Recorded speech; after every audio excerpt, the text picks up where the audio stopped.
unrealistic to think that a lawyer, maybe in their second or third year of experience, is going to be particularly equipped to go out and start generating, new business, generating clients for themselves. But I think that what they need to be thinking about is what the future holds for them, right? I'm not unrealistic in the sense that, I was a young lawyer in a big law firm, and it's a hard grind. It's not easy. But the key thing is recognizing that the future can be brighter and more autonomous for yourself, but it really depends on the work that you put in at the point where you're, a young lawyer, to set the stage or lay a foundation for autonomy in the future. So we talk about entrepreneurship, and we think, okay, that usually means, you're going out, you're taking risks. In the context of being a lawyer, you're going out and trying to develop new business. But what's a young lawyer to do who's only has 2 years of experience, where the firm may not allow them to engage in that type of behavior, meaning they're not interested in them bringing in clients because they're not enough of an expert to be able to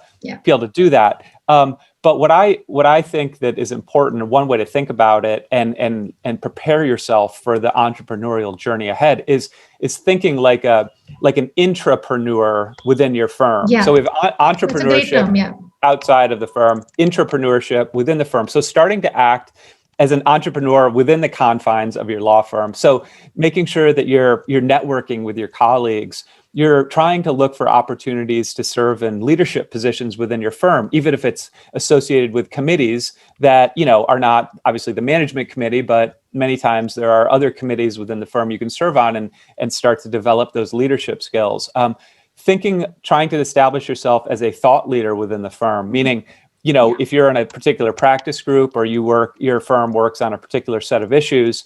thinking about the interesting topics that you're dealing with, some of the research issues or some of the,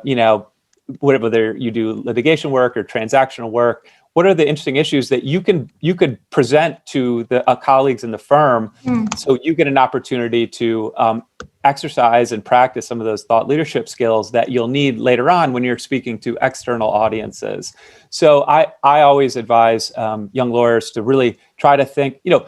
like an entrepreneur, in the sense that you want to be building your network outside of the firm. You want to start creating content that maybe you're publishing on LinkedIn and elsewhere, but you also want to think like an intrapreneur, where you're really exercising those skills in an environment in which it's possible to do some of these things in a relatively low risk way. And you're